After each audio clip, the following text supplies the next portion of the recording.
पूना के पास में एक गांव है, उस गांव का नाम था पुरंदरपुर। क्या नाम था? पुरंदरपुर में एक ब्राह्मण रहते थे। उच्च वशिष्ठ कुल में ब्राह्मण का जन्म हुआ। थे तो ब्राह्मण, शिखा सूत्र भी रखते थे, तिलक भी लगाते थे, लेकिन ब्राह्मणों जैसा स्वभाव नहीं था, केवल स्वरूप था। स्वरूप ब्राह्मणों का था पर स्वभाव वैश्यों का। वैश्य मतलब हमारे बनिया भाई लोग अपने गल्ले पे पहुंच जाते थे, उनको दिन भर का यही क्या देना है देते रहो। और इन सबके साथ साथ महाकंजूस, खूब धनवान थे।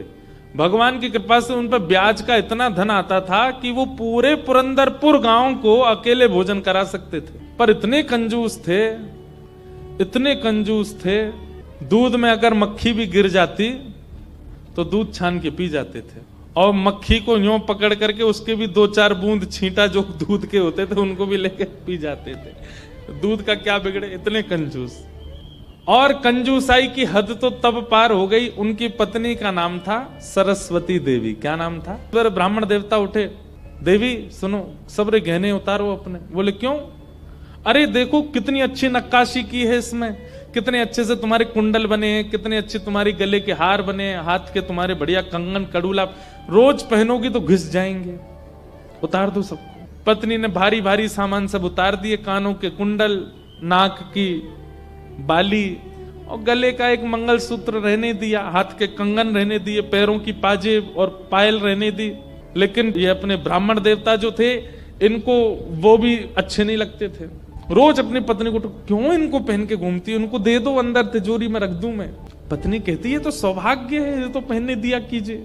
महाराज कहते कहते 6 महीना हो गए, रोज टोकते। अब तो ये स्थिति में आ गए कि पत्नी के हाथ का भोजन नहीं करते थे। वो रोटी बनाती, बोले मुझे नहीं पाना, और अपनी दुकान पर जाके वो दुकान के बालक से कहते अपने घर से बनवा ला। दोनों भावना थी, एक तो नाराज थे पत्नी से कि गहने क्यों नहीं उतार रही है, दूसरा बढ़िया है घर का आटा बचेगा। इतने कंजूस। पत्नी बोली क्या करे, रात में बोली आप कैसे मानेंगे? बोले ये उतार दो जितने पहन रखे हैं। उसने कान के कुंडल भी उतार दिए, हाथ के कड़ूला भी उतार दिए, पाजेब भी उतार दी, गले का मंगलसूत्र भी उतार दिया। सब बिल्कुल कोरी हो गई बेचारी, केवल नाक की एक नथ रहने दी उसने। बोले एक तो रहने दीजिए, कम से कम इससे पता तो चले कि मैं सौभाग्यवती हूं। भाई सारे गहने उतार देना मां के लिए अशुभ होता है। पतली सी एक नाक में वो नथ भी नहीं थी, छोटी सी एक कील जैसी थी, उसके लिए भी बोले कि रात में तो उतारी दिया करो इसको भी। सब उतार दिया। पत्नी बेचारी साड़ी में और केवल एक नथ लगा करके, मांग में सिंदूर भर के, बिंदी लगा के वैसे घूमती थी। शादी ब्याहों में जबरदस्ती नहीं जाते थे, एक दिन पहले अपने आप को बुखार में हूं ऐसा बोल देते थे, क्योंकि गहने निकाल के देने पड़ेंगे, पहन के जाएगी। इतने कंजूस। कभी कभी जो व्यक्ति अति में संसारी होता है ना ठाकुर जी को, उस पे भी बड़े मजे आते हैं देखने में। कभी कभी ठाकुर जी पूरे संसारियों पे भी ठाकुर जी रीझ जाते हैं। ठाकुर जी बोले भाई ये ब्राह्मण देवता बहुत अच्छा लग रहा हमको। क्यों? बोले इतना कंजूस तो हमने कभी नहीं देखा है, बहुत भयंकर कंजूस है। ठाकुर जी का मन आ गया उस पर। अच्छा, जो पत्नी थी ना सरस्वती देवी, वो बड़ी भक्ता थी, वो तो नाम जप भी करती थी, वो दर्शन करने के लिए भी जाती थी, लेकिन ये नहीं जाते थे उसके साथ। वो अपने माता पिता के मायके जब जाती थी, मायके वाले लेके जाते थे उसको दर्शन कराने, ये तो कभी नहीं लेके जाते थे, तो कंजूस थे, खर्चा होगा। और मायके भी खुद नहीं लेके जाते, इनके भाइयों से बोल देते तुम्हें ही आके ले जाओ, उसमें भी खर्चा ना हो मेरा। सोचो कितनी ऊंचे लेवल के कंजूस। तभी ठाकुर जी का मन आ गया इस पे, तो इसको देखूं मैं एक बार। और हमारे श्री पंडरीनाथ भगवान, श्री विठल भगवान एक दीनहीन से ब्राह्मण का रूप धारण किया। फटी सी धोती पहनी, कुचैली मैली सी कुर्ता पहने और पुराना काला सा जनेऊ धारण किया, और महाराज ऐसी तिलक सा लगा करके बिल्कुल दीनहीन, झुर्रियां पड़ रही हैं मुखमंडल पर, और ऐसे हाथ जोड़ते भये इनके दुकान पर पहुंच गए। रूप रंग देख करके ही पहले तो ब्राह्मण देवता समझ गए, बोले अरे ये और आ गया, ये कुछ देना वेना तो है नहीं, मांगेगा। कहो तन पे नहीं लगता, चल दिए कलकत्ता, क्या करने आए हो? ठाकुर जी बोले बहुत गरीब ब्राह्मण हूं मैं, मेरी बेटी का ब्याह होने वाला है, अपनी पुत्री का ब्याह करना है मुझे, और मुझे ब्याह के लिए थोड़ी व्यवस्था चाहिए धन की। आप तो बहुत बड़े धनवान सेठ हैं, कृपा कर दीजिए ना, कुछ दे दीजिए मुझको। मैं अपनी बेटी का ब्याह कर दूंगा और थोड़ा ठीक हो जाएगा, या तो धन दे दीजिए, नहीं तो कुछ सामान दे दीजिए, सामग्री दे दीजिए, मैं उसी से कुछ ना कुछ तो व्यवस्था करूं। तो ये जो ब्राह्मण थे ना, ये जबरदस्ती रफू की हुई धोती और कुर्ता पहन के जाते थे कि कोई मांगने वाला आ जाए तो उसको दिखा दूं, देखो मेरे खुद के कुर्ता फट्टे, मैं तुमको कहां से दूं। तो ठाकुर जी को दिखाने लगे, ये देखो मेरी धोती यहां से उधरी हुई है, मेरा कुर्ता यहां से फटा हुआ, कैसे तुमको दूं, मैं खुद नहीं अपने नए खरीद पा रहा, तुमको कहां से दूं भाई। ये सब तो केवल बाहर का दिखावा है, मेरे पे कोई पैसा वैसा कुछ नहीं है, दूसरों का धन ले रखा है मैंने, भैया चलते बनो, कहीं और जाओ, किसी और से मांगो, भगवान करे तुम्हारी बेटी का ब्याह बहुत अच्छा हो। बोले मुझे या तो धन दीजिए, नहीं तो मैं यहीं बैठा रहूंगा। ठाकुर जी जिद पे आ जाए तो उनको कौन हटावे। ठाकुर जी वहीं बैठ गए द्वार पे, बोले मुझे धन दो, ऐसे तो नहीं जाऊंगा, मैं आपके दर पे आया हूं, कुछ तो लेके जाऊंगा, मेरी बेटी का ब्याह है। अंत में हार करके ब्राह्मण बोला, देखो मैं ऐसे नहीं देता हूं, कुछ लाओ, मेरे पास गिरवी रखो, पैसा ले जाओ, और जब पैसा हो जाए तो पैसा देके अपना सामान ले जाना, तुम पे है कुछ देने के लिए। ठाकुर जी बोले मुझ पे तो कुछ भी नहीं है, मुझसे कुछ काम करा लीजिए दुकान में, मैं ये कर दूंगा, आपकी साफ सफाई कर दूंगा, इतना कर सकता हूं, उसके बदले कुछ दे। बोले उसकी जरूरत नहीं है, सब है नौकर चाकर मेरे पास, मैं तुम्हें बस इतना कह सकता हूं, कोई मूल्यवान सामग्री दो, पैसा ले जाओ, और जब पैसा हो जाए तो पैसा वापस दे के सामग्री ले जाना, मतलब इतना भी दान नहीं कर सकता हूं। ठाकुर जी बोले ठीक है, मैं जाता हूं, कुछ ढूंढ के लाता हूं। ठाकुर जी भी इतने खेलते हैं, ठाकुर जी जैसा खिलाड़ी नहीं है दुनिया में, इतना बड़ा खिलाड़ी कोई नहीं हो सकता। ठाकुर जी गए उस ब्राह्मण देवता के घर, और घर जाकर के द्वार पे खड़े होकर रोने लगे, इतना रोए, भीतर से सरस्वती देवी निकल के आई। अरे अरे अरे अरे ब्राह्मण देवता, आप इतना रो क्यों रहे हैं, क्या बात है। छोटी सी मेरी लाली बड़ी हो गई है, उसका ब्याह के लिए मैं बहुत दिन से वर ढूंढ रहा था, बड़ी मुश्किल से एक लड़का मिला है, अपनी बेटी का ब्याह करना है, बहुत जगह ठोकरें खा के मांगा मैंने, मुझे किसी ने सहायता नहीं दी, अंत में तुम्हारे द्वार आया हूं, यहां भी नहीं मिला, बेटी को क्या मुंह दिखाऊंगा, यहीं प्राण त्याग दूंगा, जहर मेरी जेब में ही रखा है। सरस्वती देवी तो बेचारी बड़ी भावुक, भक्त का इस स्वभाव है कि वो दूसरे की पीड़ा देख ही नहीं पाएगा, तब समझो वो भक्त। सरस्वती देवी तो रोने लगी, आंखें लाल पड़ गई, बोले भगवान मेरा मन अगर मुझ में सामर्थ्य होती मैं पूरा घर आपको दे देती, पर मैं क्या करूं, मेरे पतिदेव इतना प्रतिबंध लगा के रखते हैं कि मैं स्वयं ऐसे रहती हूं, मैं आपको क्या दूं। ठाकुर जी तो इतने ही पछाड़ खा के गिर पड़े, अरे हाय राम, अब तो मैं जहर खाना ही पड़ेगा, निकालू कहाँ है। सरस्वती देवी रुकी रुकी रुकी, ऐसा मत कीजिए भगवान, चरण पकड़ू आप, मेरे पास एक ही वस्तु है। और तुरंत अपनी नाक की जो कील थी वो निकाली, और निकाल करके बोले ये ले जाइए, इससे थोड़ा बहुत धन आपको मिल जाएगा, स्वर्ण की है, आप अपनी बेटी का ब्याह तो नहीं कर पाएंगे पर कुछ व्यवस्था तो हो जाएगी आप। ठाकुर जी तुरंत, जहर भी पता नहीं कहीं गिर गया था, बढ़िया तुमने दे दिया, अब मैं कुछ कर लूंगा व्यवस्था।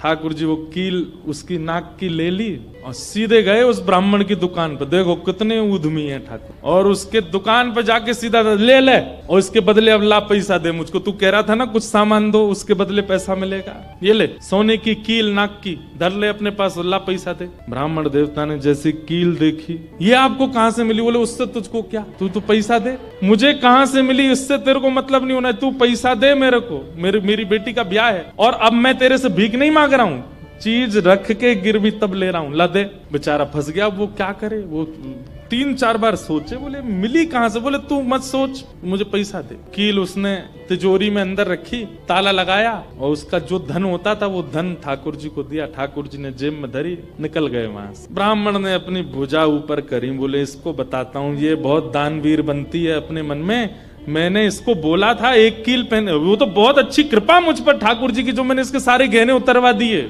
नहीं तो सब दान कर देती, एक कील छोड़ी वो भी दान कर दी किसी को।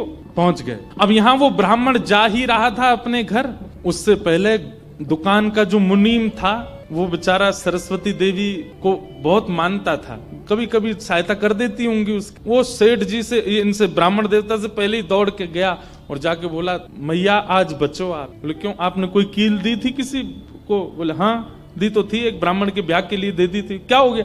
उसने जाके वो आपके पतिदेव को ही दिया और बदले में ले गया पैसा। सरस्वती देवी हाय नाथ अब नहीं बचूंगी, वो तो बहुत डांटेंगे। बोले वो आ रहे हैं, दुकान बंद कर दी उन्होंने, वो सीधे धोती चढ़ाए ऊपर चले आ रहे हैं सीधे, आप बचो। सरस्वती देवी बोली कहाँ जाऊं, हे पांडुरंगा, हे विठलनाथ, हे मेरे प्राणनाथ मेरी रक्षा करो। ये कैसा नियम आपने मेरे आज जीवन में पहली बार तो कुछ दान किया, वो भी एक ब्राह्मण बेचारा अपनी हत्या करने पर तुला था तो मैंने किया। ये कैसा आपने खेल किया ठाकुर जी, कैसे भी मेरे पति को रोको। लेकिन इतनी डरती थी अपने पति से, इतनी व्याकुल हो गई, तुरंत विष ले लिया। बोली कि मैं उनका क्रोध नहीं सह पाऊंगी, उनकी मार पिटाई डांट नहीं सह सकती, उससे अच्छा तो मैं प्राण त्याग दूं अपने। और श्री पांडुरंग भगवान विट्ठल की सामने सुंदर चित्रपट था, उसी के सामने नेत्र सजल हैं, हाथ में विष का प्याला लेकर के और बस देखती जा रही है। बोले नाथ मैंने किसी और उद्देश्य से नहीं किया, केवल एक ब्राह्मण की पुत्री का ब्याह हो जाए इसलिए किया,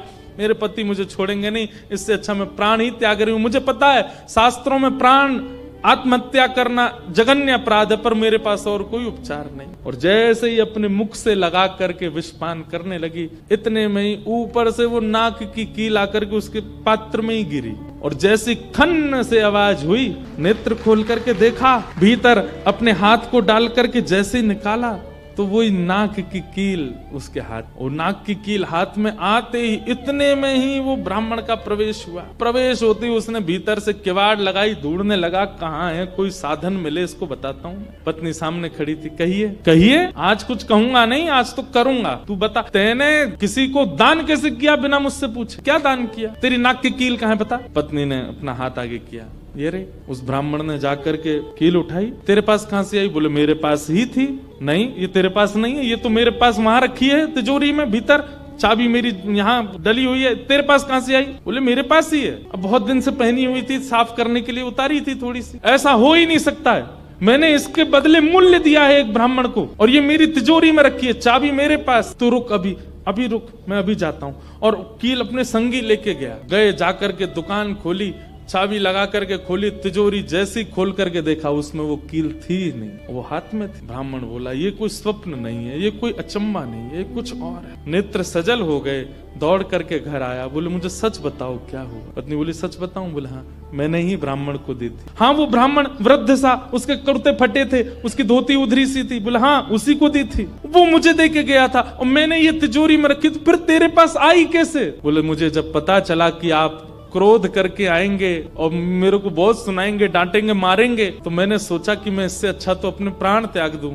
और मैं पांडुरंग के सामने रोते हुए विष लेकर के हाथ में पीने को हुई, इतने में ही आपका घुसना हुआ और ऊपर ना जाने कहां से वो नाक की कील आकर के इसमें गिर पड़ी। ये किसी और ने नहीं, और वो ब्राह्मण कोई और नहीं, साक्षात पांडुरंग ही थे। वही आए थे, वही ये सारी लीला करके गए हैं। मैंने जीवन भर भजन किया, जीवन भर विचार किया, दान करूं, पुण्य करूं, सत्कर्म करूं, यज्ञ करूं, पर आपने मुझे कभी अनुमति नहीं दी।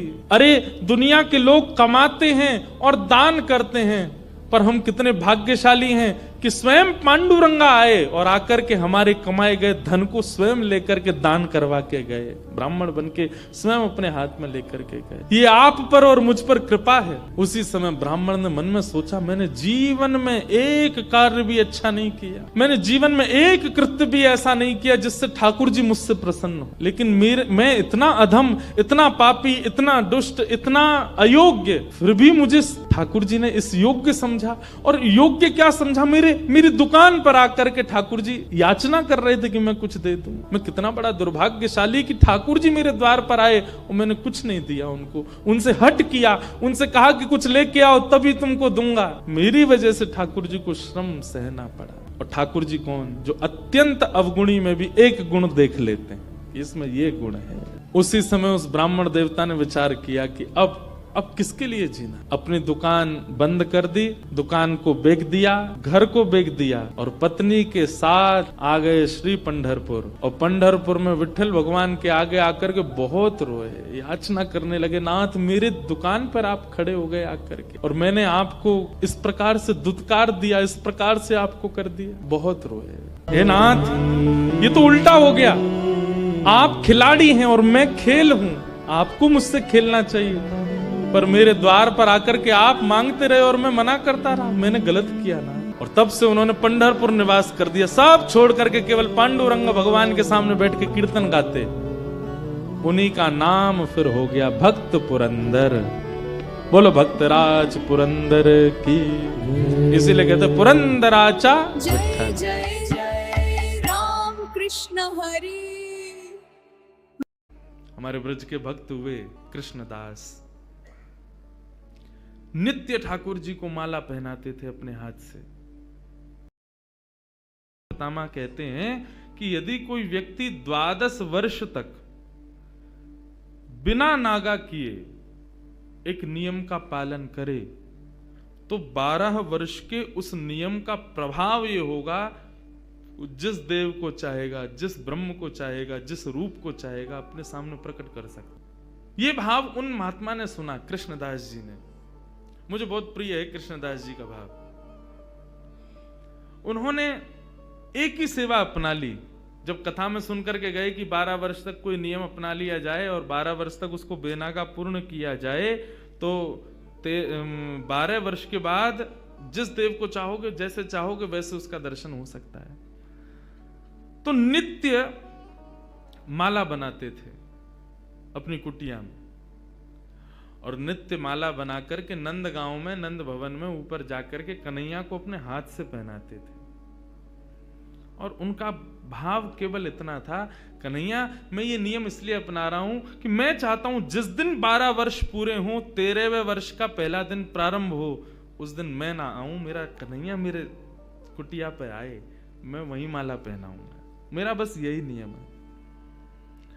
नित्य ठाकुर जी को माला पहनाते, और माला पहनाने के बाद में कन्हैया के कान में बोलते, लाला 2 साल हो गए, केवल 10 साल रह गए। माला पहनाते, कन्हैया केवल 5 वर्ष रह गए, कन्हैया अब केवल 1 ही वर्ष रह गए, कन्हैया अब तो 6 ही महीना रह गए, कन्हैया अब तो 15 दिन रह गए, अब तो नाचते हुए जाते हैं माला लेकर के, कन्हैया अब तो 1 ही हफ्ता रह गो। रोज माला पहना मैं, गर्मी पड़े, सर्दी हो, वर्षा हो, खांसी हो, जुकाम हो, बुखार हो, नहीं छोड़ते थे अपना नियम। आज विश्राम दिवस, 12वां वर्ष का अंतिम दिन, ठाकुर जी के सन्मुख गए, माला गले में धराई, लाला सेवा पूर्ण भई अब मोरी, मेरी सेवा पूर्ण, प्रतीक्षा करूंगो, कल 13वें वर्ष को पहला दिन है, तू आइयो, तेरे काजे देख 56 भोग बनाऊंगो, तेरे काजे बढ़िया जो है माला बना के रखूंगो, एक सेज सजा के रखूंगो, ने एक देर पौड़ जाइयो मेरे पास, ने एक मोसो बतिया लियो, और लाला तू को जितनो समय मिले तू उतनी देर को आइयो, लेकिन आ जाइयो। और प्रणाम करके उल्टे पांव जा रहे हैं। बोले कि इसका मतलब क्या है? बोले अब कल मैं आऊंगा नहीं, और लाला तू नहीं आयो ना तो जीवन में भूल जाइयो कि मैं कभी आऊंगा। 56 भोग सजाए, दुनिया भर की सामग्री बनाई, सुंदर सुंदर माला तैयार करी, एक कन्हैया की, बाकी के सबरे ग्वाल बालन की। बोले बछड़ा बछिया आमेंगे संग में, उनको माला पहनाऊंगा, उनके का जो भंडारो है उनके का भी 56 भोग सजाऊंगा। सबके लिए सब तैयार किया। 13वें वर्ष का जब पहला दिन प्रारंभ हुआ, सुबह से ही राह तक रहे, कन्हैया आ रहे होगो, श्याम सुंदर आ रहे होगो, नंद नंदन आ रहे होगो। अभी भी नहीं आयो, कोई बात ना, राजभोग पाके आवेगो, गैया चराते हुए चुपके ते आ जाएगो मेरे पास। अपने मन को सांत्वना दे रहे हैं। दोपहर का समय हुआ, सूर्य बिल्कुल ऊपर, राजभोग का समय चल रहा है, कन्हैया आ रहे होगो। बार बार जामे गुलाब जल लेकर के और छींटे मार करके आ जामे। थोड़ी देर में धूप के ताप से, गुलाब जल से वो पृथ्वी फिर से सूख जाती, ठाकुर जी नहीं आए।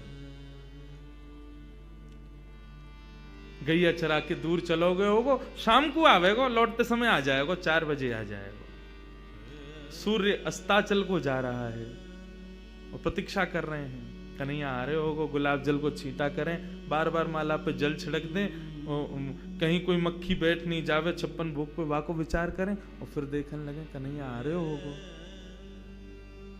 नहीं आए श्याम सुंदर।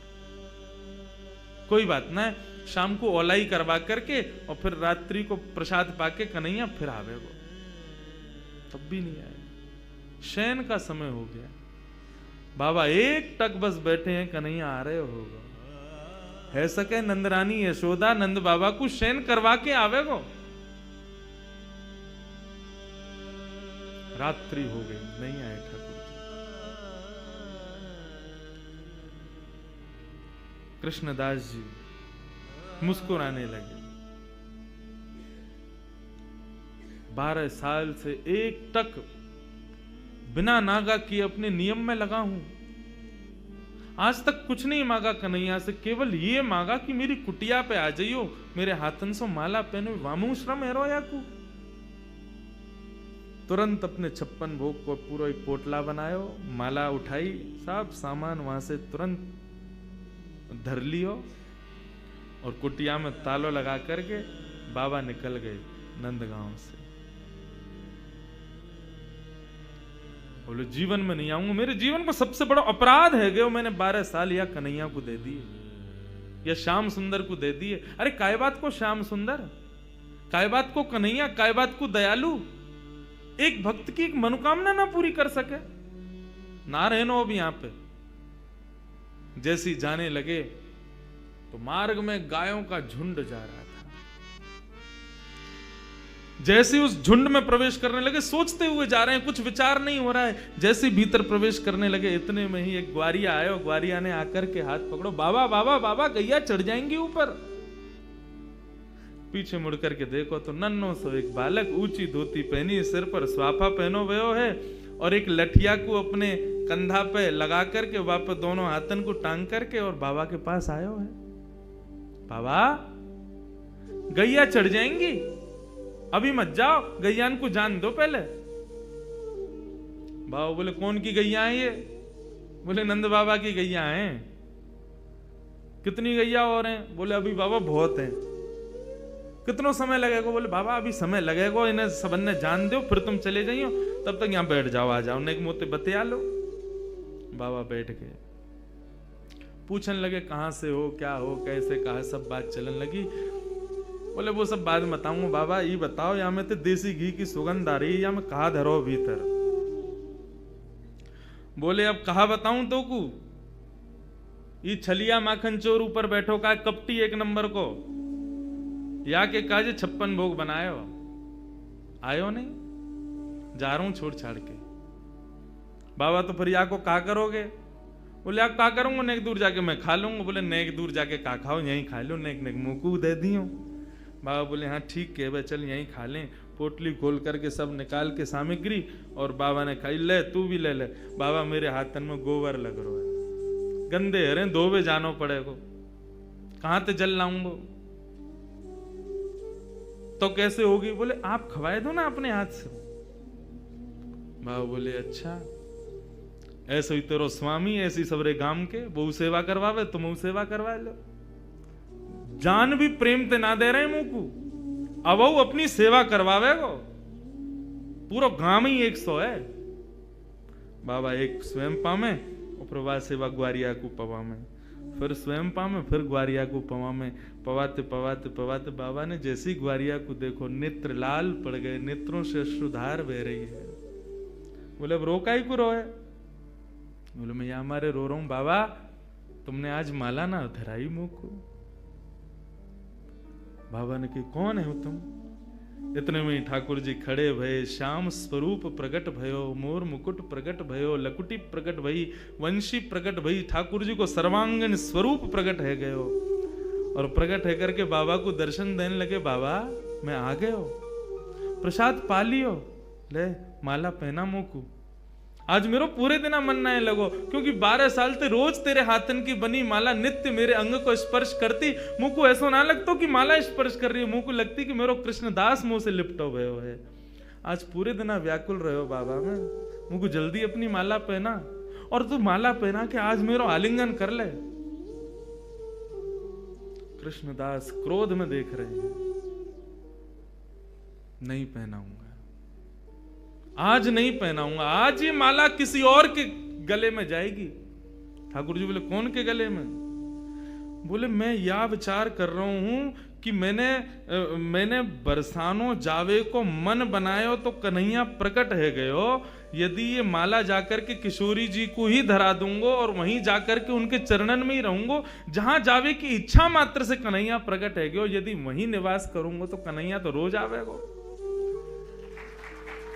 ठाकुर जी हाथ पकड़े, पांव पकड़े। कृष्णदास बोले अब ना रुकूंगा, अब तो किशोरी जी के चरणन में ही जाके रुकूंगा। सीधे दौड़े, पीछे पीछे ठाकुर जी दौड़ रहे। अरे बाबा रुक जा, अरे नेक रुक जा, मेरी सुन तो ले। बोले जो कहनी है मां अदालत में आके पेशी करियो, अब तो मैं वहीं रहूंगा। दौड़ करके गए और जाकर के सबसे पहले अपना नाम बदलो, अब ते मैं राधा दास। किशोरी जी के चरणन में जाकर के माला धरा दी और जैसे ही प्रणाम करके किशोरी जी को देखो है तो वही किशोरी जी में श्याम सुंदर, वही श्याम सुंदर में किशोरी जी, ऐसा भाव उनके सामने प्रकट है गए। कहने को अभिप्राय भागवत भी इस बात को स्वीकार करे कि तस्य भाव प्रभावेण विरहोस्मान न संस्पृशेत। यदि किशोरी जी की शरण ले ली जाए तो ये श्याम सुंदर कभी कोई को विरह ना दे सके।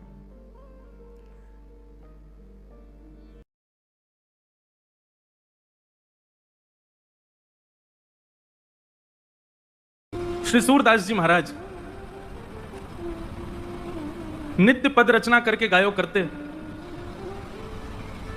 और दर्शन के समय श्री गिरिराज जी में ऊपर श्रीनाथ जी के मंदिर में जाकर के सेवा कियो करते। से चलो जाते अपने अपने कक्षन में और ठाकुर जी खिड़की से निकल करके दौड़ के जाते सूरदास जी की कुटिया में। सूरदास जी को दिखाई तो देवे ना है, चुपचाप ठाकुर जी जाकर के बैठ जाते और कोने में विराजमान है करके थोड़ी पे हाथ धर के सूरदास जी को देखते ही रहते बस। सूरदास जी नए नए पद बना बना करके गायो करते, ठाकुर जी बैठ करके उनको श्रवण करते रहते। अच्छा एक बात बताऊं, पता तो सूरदास जी को भी है कि ठाकुर जी आते हैं। तो जैसे ही गुसाई जी आरती करके बाहर गए, कपाट बंद गए, शामा शाम दोनों बिलग गए। किशोरी जी बोली मैं सबरी सच्चाई बताऊंगी गुसाई जी को। बोलो कहा बताओगी? बोले सब झूठ बोलो तुम सपनों अपने के कि मधुमंगल श्री रामा, मुझे पता तुम कहीं खिड़की तने करके जाओ कोई के पास और मुझे सब पता, मैं गुसाई जी को बताऊंगी। ठाकुर जी चरण श्री जी मान जाओ, मत बताइयो, तुम जो कहोगी सो करूंगा, मत बताइयो। किशोरी जी बोली एक शर्त है। बोले तुम जो कहोगी सो करूंगा, तुम बताओ कहाँ करना है। श्री जी बोली कल ते मैं चलूंगी संग में तुम जहां जाओ मां मुंह को लेके चलो। ठाकुर जी बोले जे ना है सके। बोले चो ना है सके? बोले आप बड़ी बड़ी करुणामयी हैं, बड़ी दयालु हैं, मैं तो जाऊं बा बेचारे लोग भक्तन ते मिल मिला के आ जाऊं, उनके बेचारे इनके दीन दुखन को देख करके सब कुछ दे दोगी उन्हें, या हमारे मैं आपको अकेले छोड़ के जाऊं यहीं पे, आप मत चलियो। श्री जी बोली तो ठीक है मैं गुसाई जी को बता रही हूँ। ठाकुर जी बोले ना ले जाऊं तो ये गुसाई जी को बता देंगे, और गुसाई जी को पता चल गई तो गुसाई जी मेरा आनो जानो रुकवा देंगे। ठाकुर जी बोले आपकी एक शर्त मैं मानूंगा, वो एक शर्त आप मेरी मानो। बोले कहा? बोले मौन जाओगी मौन आओगी, कछु नहीं कहोगी ना करोगी वहां पे। श्री जी बोली ठीक है कछु ना करूंगी। ठाकुर जी बोले मैं विश्वास ना है रो आप पे, मुझे भरोसा ही ना है, नेक बाहर जामेंगी देखते ही ऐसी पिघल जामे। बोले ना मैं बिल्कुल ऐसे रहूंगी आपकी जैसी, जैसी जाऊंगी वैसी आ जाऊंगी। ठाकुर जी बोले ठीक है। दूसरे दिन ठाकुर जी श्री जी को लेकर के गए। कैसे कैसी कृपा सूरदास पे। सूरदास जी की कुटिया में चुपचाप चोरन की भांति ठाकुर जी घुस गए और श्री जी घुस गए और दोनों एक कोने में बैठे हैं थोड़ी पे हाथ धर के, और ठाकुर जी हाथ पांव जोड़ रहे हैं। वो रोइयो मत, भावुक मत होइयो, जे कछु गावे हो तुम नेक में ही ऐसी है जाओगी, चुप रहो ना, मैं बैठ रही सुन रही हूँ बस। सूरदास जी ने गानों प्रारंभ किए और जैसे ही गानों प्रारंभ कियो, आहा श्री जी के तो भाव नेत्र सजल है गए। ठाकुर जी तो कह रही हैं जाकू नेत्र दे दो। अब ठाकुर जी बोले मैंने मना करी ना, ये सब ना होगो, ये सब ना करना है। अच्छा अच्छा ठीक है कोई बात ना, गान दो। श्री जी समझ गई जे तो कृपा करेंगे ना, मोइए कछु करना पड़ेगा। सूरदास जी अपने भाव गा करके और तुरंत अपनी लठिया दूड़ करके उठ करके खड़े हो गए और अपनी कुटिया से बाहर जाने लगे। ठाकुर जी बोले चलो श्री जी अब समय है गया, हम भी मंदिर चलें, गुसाई जी अभी कपाट खोल देंगे, आरती होएगी, व्यवस्थित रहना पड़ेगा। श्री जी बोली अभी तो समय है, ये सूरदास बेचारो अकेलो जा रहा है आगे आगे, या कि पीछे पीछे चल के देखो तो सही जाएगा कहाँ। ठाकुर जी बोले मैं तुम तो पहले ही मना कर रहा हूं, ये सब मत करियो। श्री जी बोली अब नेक देर की बात हो रही है, चल दो या के संग। सूरदास जी आगे आगे चल रहे हैं, पीछे श्यामा श्याम दोनों निहारते हुए चल रहे हैं। तभी एक बहुत गहरा गड्ढा आया सामने। सूरदास जी जब गड्ढा की तरफ जान लगे, जैसे ही जान लगे श्री जी बोली अरे अरे जी देखो गड्ढा में गिर जाएगा, अरे याकू जल्दी जाके रोको। ठाकुर जी कह रहे नहीं श्री जी बिल्कुल नहीं, वाकू गिरन दो, अपने आप संभलेगा, तुम बिल्कुल मत जाओ। अरे तुम कैसे हो बेचारो, गिरवे वारो वाकू लग जाएगी वाक्य। दोनों में ऐसी बात चल रही, इतने में सूरदास जी गिर गए गड्ढा में। ठाकुर जी बोले जल्दी चलो, मंदिर खुलवे को समय है। क्यों? श्री जी बोली पहले याकू बाहर निकालो, ये जब बाहर आ जाएगा तब जाऊंगी। ठाकुर जी बोले देखो मान जाओ। बोले ठीक है तुम अकेले चले जाओ, मैं तो ना जा रही, मैं तो याकू निकाल के जाऊंगी। अब श्री जी के बिना ठाकुर जी कैसे जाएं? ठाकुर जी बोले मैं तो पहले ही मना कर रहा हूं, मत चलो, मानो ना हो, मैं तो जानू ना आपकी बातन ने, ऐसी कृपा कर दें कोई पे भी। बोले कोई पे भी? सूरदास है। बोले मैं जानू, पर अब यहाँ पे अभी कृपा ना करनी, कछु दिना और याकू ऐसे ही रहने दो। श्री जी बोली ना मुंह पे ना देखो जा रहा हो, अब ऐसा हो जाएगा यहाँ पे बिना कृपा किए गए तो श्रीनाथ जी के आधे नेत्र में आंसू ही रहेंगे, श्री जी रुदन करती रहेंगी। बोले मैं सुख से विराजनो चाहूं, वाकई नहीं, पहले यहाँ पे कृपा करके चलो। श्री जी ने अपनी चुनरी दी और ठाकुर जी ने अपनी कारी कमरी वहां में बांध दी, और ऊपर से ठाकुर जी वह गड्ढा में चिल्ला के करें बाबा बाबा शब्द सुनते ही सूरदास जी के तो रोंगटे खड़े है गए। बोले जे कौन बोल रहा है? अरे कौन है भैया? अरे बाबा मैं हूं, यहीं पास के गांव का हूं, गोपाल। बोले अच्छा भैया कहा कह रहे हो? बोले आप गिर गए हो, मैं आपकी मदद कर दूं, बाहर आ जाओ। सूरदास जी बोले कैसे आऊंगा बाहर भैया, मैं तो बहुत गहरो गिर गए हो। ठाकुर जी बोले मैंने अपनो पटका डाल दियो बाबा, बाकू पकड़ लियो, पकड़ के ऊपर आ जाओ। सूरदास जी ढूंढने लगे, तभी हाथ में पटका आयो। सूरदास जी ने जैसे ही वो पटका पकड़ो, कारी कमरी पकड़ी और ऊपर चढ़ने लगे, तो नासिका के पास जाते वह कारी कमरी में थे ठाकुर जी के श्री अंग की सुगंध, जो आज सवेरे सवेरे श्रृंगार के दर्शन में श्रीनाथ जी में जो इत्र प्राप्त भयो, वह की सुगंधी और कारी कमरी की सुगंधी एक सी है। सूरदास जी बोले जे सुगंधी तो सुबह सुबह गुसाई जी ने दही मोहे श्रृंगार के बाद, यह पटका में तो कैसे आ रही है? सूरदास जी के मन में संशय नहीं आया कि कोई और होगा, तुरंत विश्वास प्रकट हो गया श्याम सुंदर ही है। और मानो कमर कसले ही हो, बोले आज सूरदास छोड़ना ना है इनको, बड़ी मुश्किल से आए आज तो पकड़ना है। ऊपर आने लगे सूरदास, यहां ठाकुर जी श्री जी की चुनरी ते कारी कमरी बंदी भई है, और ठाकुर जी श्री जी की चुनरी पकड़ के खड़े हैं, और ठाकुर जी की कमर पकड़ के श्री जी खींच रही हैं पीछे, और सूरदास बाहर आ रहे हैं। सूरदास जी जैसे जैसे बाहर आ रहे हैं, नेत्रन में आंसू आ रहे हैं, लेकिन पी रहे हैं। बोले आज भावुक ना होनो, आज तो चतुराई दिखानी है। और जैसे ही महाराज सूरदास जी निकल के बाहर आए, जानबूझ के सूरदास जी ने ऐसा नाटक किया कि मानो गिर गए हों, और जोड़ते आगे की तरफ गिरवे को भय। ठाकुर जी तो पीछे हट गए, श्री जी वहीं रह गई, जो श्री जी के चरणन में जाके गिरे, सोई चरण पकड़ लिए सूरदास जी ने। अब सूरदास जी के हाथ में जैसे ही श्री जी के चरण आए, ठाकुर जी ने श्री जी को हाथ पकड़ो, जोड़ते बोले पीछे हटो। अब पीछे श्री जी हटी तो श्री जी के पामन को नूपुर सूरदास जी के हाथ में रह गए। सूरदास जी ने चुपचाप छुपाए के यहीं धर लियो। ठाकुर जी बोले श्री जी जल्दी चलो, मंदिर खुले बारो, गुसाई जी अभी मंदिर खोल देंगे। श्री जी चलन लगी तो बोली जय जय, मेरे एक नूपुर की ध्वनि ना आ रही, कहीं गिर को दिखे। ठाकुर जी बोले दूसरा दिलवाए दूंगा, अब चलो जल्दी। श्री जी बोली ना मुंह को तो वही चाहिए। ठाकुर जी बोले यही मारे ना लेके आ रहा हूं आपको। अब पीछे मुड़ के देखिए तो सूरदास जी वह नूपुर को ऐसे कान से लगाए करके वह की ध्वनि सुन रहे हैं, देख तो सके ना है, वह की कोमलता को अनुभव कर रहे हैं। वह बाबा के पास में जय जय वहीं चलो। ठाकुर जी बोले अब यहीं पर हिंदी में दूसरी दिलाई दूंगा तुम्हें, अब चलो जल्दी, मंदिर में खुल जाएगा नहीं तो। बोले ना मुंह को तो यही चाहिए। बाबा हाँ रे भैया कौन है? बोले मैं ही हूँ गोपाल, अब ही जाने आपको बाहर निकालो। अच्छा भैया कहा बात है? बोले बाबा मेरे संग मेरी सखी आई, बाको नूपुर गिर गयो, आपने धल लियो अपने पास, बाकू दे दो। सूरदास जी बोले जे नूपुर? बोले हम बे।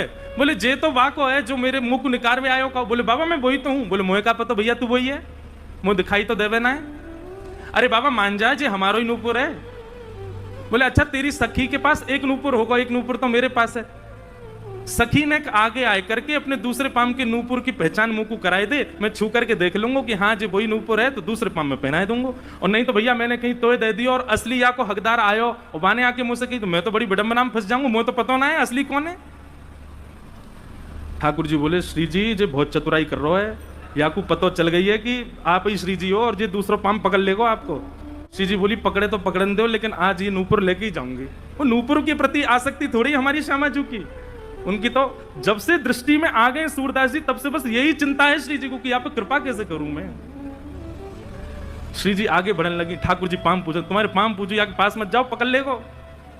श्री जी चलती जा रही हैं, लो बाबा दूसरे पाम के नूपुर की पहचान कर लो। सूरदास जी ने दूसरे पाम को स्पर्श किया, बांधी भाई नूपुर हाथ से छुई, नेत्रन से आंसू बह रहे हैं।